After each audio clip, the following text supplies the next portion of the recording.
Hi നമസ്കാരം, ഞാൻ Rakesh M G ടിപ്സിലേക്ക് എല്ലാവർക്കും സ്വാഗതം. എല്ലാവരും സുഖമായിട്ടിരിക്കുന്നു വിശ്വസിക്കുന്നു.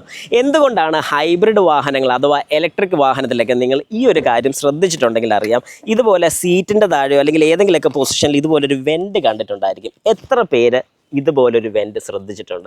നിങ്ങളിങ്ങനെ ഒരു വെൻറ്റ് ശ്രദ്ധിച്ചിട്ടുണ്ടെങ്കിൽ താഴെ കമൻറ്റ് ബോക്സിലിട്ട് കമൻറ്റും കൂടെ ഒന്ന് ഇടുക. നിങ്ങൾ കണ്ട വാഹനം ഏതാണെന്നും കൂടെ ജസ്റ്റ് ഒന്ന് മെൻഷൻ ചെയ്യുക. എന്തിനാണ് ഇത് കൊടുത്തിരിക്കുന്നത് വളരെ കൃത്യമായിട്ട് ഞാൻ കാണിച്ചു തരാം. ഈ വെൻറ്റ് നമുക്ക് ഓപ്പൺ ചെയ്യാൻ സാധിക്കുന്ന ഒരു വെൻറ്റ് തന്നെയാണ്. നമുക്കത് ഇങ്ങനെ ഓപ്പൺ ചെയ്തെടുക്കാം. ഇങ്ങനെ ഓപ്പൺ ചെയ്തെടുത്തു കഴിഞ്ഞാൽ ഇതിൻ്റെ ബാക്ക് സൈഡ് കാണുമ്പോൾ നമുക്ക് വളരെ കൃത്യമായിട്ട് മനസ്സിലാവും ഇതൊരു എയർ ഫിൽറ്ററാണ്. എന്തിനാണ് ഒരു എയർ ഫിൽറ്റർ ഒരു സീറ്റിൻ്റെ അടിയിൽ കൊടുത്തിരിക്കുന്നത്?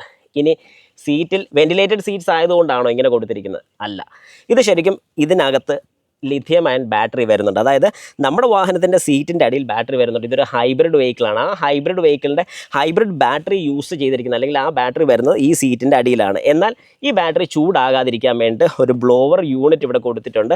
ആ ബ്ലോവർ യൂണിറ്റ് എയർ കൂള് ചെയ്യിക്കാൻ വേണ്ടി എടുക്കുന്നത് ഈ ഒരു ഫിൽറ്റർ ത്രൂ ആണ്. അതായത് പൊടിയോ കാര്യങ്ങളൊന്നും ഈ ബാറ്ററി പാക്കിലോട്ട്, അതായത് നമുക്ക് കാണുന്ന പോലെ ഇതിനകത്തോട്ടാണ് ബാറ്ററി പാക്ക് വരുന്നത്. അവിടെ പൊടിയോ കാര്യങ്ങളൊന്നും ചെല്ലാതിരിക്കാൻ വേണ്ടിയിട്ടാണ് ഇങ്ങനൊരു ഫീച്ചർ കൊടുത്തിരിക്കുന്നത്. അതുകൊണ്ട് നിങ്ങൾ ഈ ഒരു സാധനം കാണുകയാണെങ്കിൽ നിങ്ങൾ ശ്രദ്ധിക്കേണ്ട ഒരു കാര്യം എന്ന് പറഞ്ഞാൽ, ഇതിൽ വെള്ളം നനയോ കാര്യങ്ങളൊന്നും ചെയ്യാൻ പാടില്ല. വെള്ളം വല്ല അറിയാതെ വീഴോ വല്ലതൊക്കെ ചെയ്തിട്ടുണ്ടെങ്കിൽ എത്രയും പെട്ടെന്ന് തന്നെ നിങ്ങളുടെ അടുത്തുള്ള ഷോറൂമിലൊന്ന് ഇൻഫോം ചെയ്യുക, അല്ലെങ്കിൽ സർവീസ് സെൻ്ററിലൊന്ന് കൊണ്ട് കാണിച്ച് ഒന്ന് ചെക്ക് ചെയ്യേണ്ടത് അത്യാവശ്യമാണ്. അതായത് ഇതിൽ വെള്ളമോ കാര്യങ്ങളോ ഒന്നും പറ്റാതിരിക്കാൻ വേണ്ടി ഏറ്റവും ശ്രദ്ധിച്ചോണം. കാരണം ഇത് ലിഥിയം അയൺ ബാറ്ററിയാണ്, പ്രൊട്ടക്റ്റഡ് ആണ്. എന്നാൽ കൂടെ ഇതൊന്ന് ശ്രദ്ധിക്കുന്നത് ഏറ്റവും അത്യാവശ്യമാണ്. അതുപോലെ തന്നെ ടൈമിലി ഇതിൻ്റെ എയർ ഫിൽറ്ററും കൂടെ റീപ്ലേസ് ചെയ്യേണ്ട ടൈമുണ്ട്. അതിൽ കൃത്യമായിട്ട് ആ എയർ ഫിൽറ്ററും കൂടെ മാറി വിട്ടോണം.